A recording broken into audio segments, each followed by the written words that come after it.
Sholat ini wajib ibu lakukan beberapa hal. Yang pertama, masuk waktu, syaratnya ya, masuk waktu. Yang kedua, tertutup aurat, nggak boleh ada tersingkap. Perempuan cuma boleh kelihatan wajah dan telapak tangan, ya. Dipastikan semua kain, tidak ada yang sobek, nggak ada yang ini, kan gitu. Ini juga kalau suami, ibu ingatin, karena banyak, apalagi kalau suami masih kena ujian, dia merokok misalnya, sering sarungnya sobek-sobek biasanya, kena asap api, gitu. Itu tersingkap aurat, nggak boleh.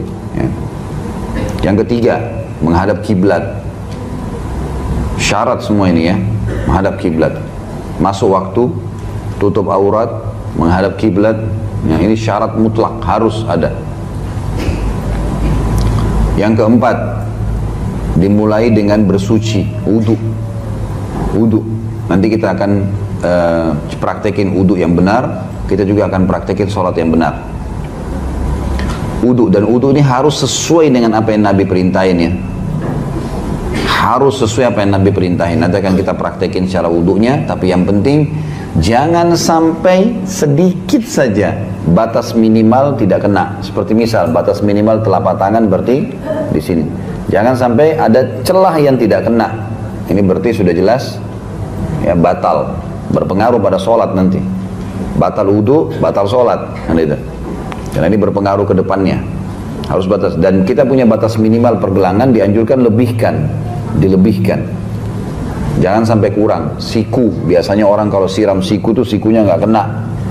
Ya, di bagian belakang. Ini bisa nggak sah semua, sampai ke sholatnya nggak sah. Maka harus hati-hati. Ya. Harus dimulai dengan bersuci, dan masuk dalamnya di sini dalam masalah bersuci, maksudnya berwudu adalah harus pakaian, tempat sholat semuanya bersih dari najis. Ya, bersih dari najis. Dalam masalah najis juga perlu ibu-ibu tahu, ada najis yang sifatnya membatalkan wudu, ada najis yang tidak membatalkan wudu. Najis yang membatalkan wudu namanya najis hissi. Najis apa bu? Hissi. Hissi itu najis yang menajiskan, seperti kotoran, semua yang dilarang makan. Kayak manusia, kan kita tidak boleh makan manusia ya, karena dia bertaring. Manusia kan bertaring, sama dengan hewan-hewan yang bertaring. Kita kan tidak boleh makan anjing, nggak boleh makan ular, karena mereka bertaring, gitu kan. Maka kotoran semua yang dilarang makan najis hissi namanya. Najisnya membatalkan, atau makna lain najis mughalladha, najis yang berat, nah, najis besar. Nah, semua dari yang dilarang makan ini, maka kotoran mereka, kencing atau buang air besar tinjahnya, ini najis berat, gitu kan. Kemudian kalau najis yang kedua namanya najis maknawi.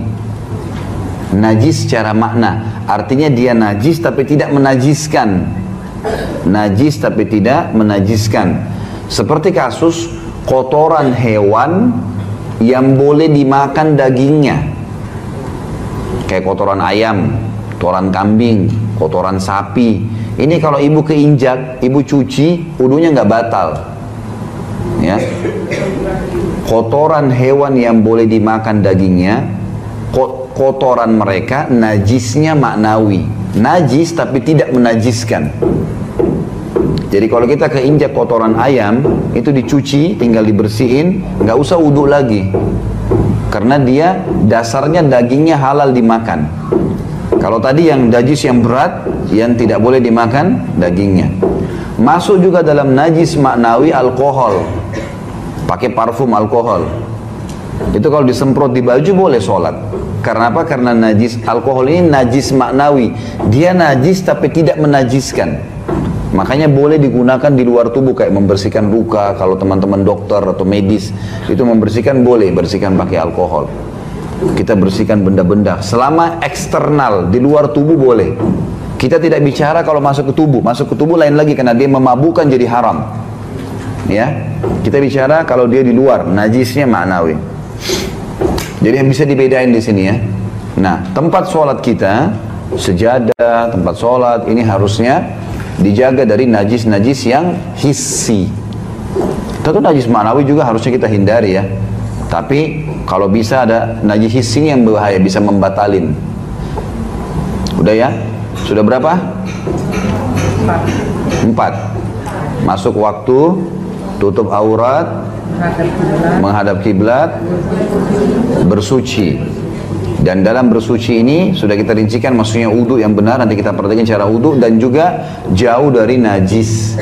Dan kita sudah jelasin jenis najis yang hissi yang bisa sampai membatalkan. Ya.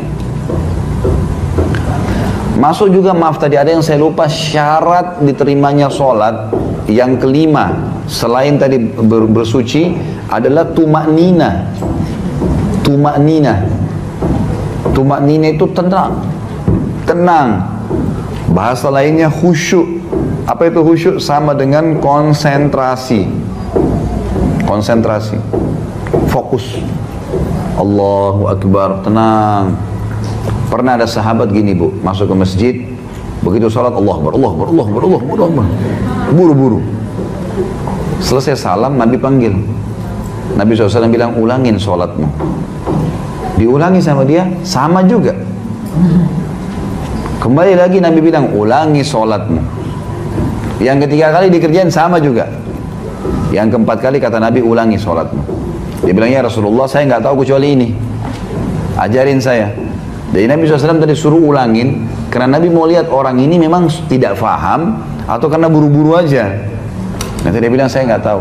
Lalu Nabi SAW ajarin, sambil ditulis oleh para ulama hadis, bab musi'us sholat, hadis tentang musik sholat, orang yang buruk sholatnya. Zaman Nabi SAW, maka Nabi ajarin, bagaimana caranya, kalau kau ingin sholat, tegakkanlah seluruh tubuhmu dengan tenang menghadap kiblat. Gitu kan? Jadi seluruh ruang, seluruh tulang kita, ini belakang punggung ditegakin semua. Tegak, lurus, menghadap kiblat, matamu ke arah kiblat. Barulah mulai takbir.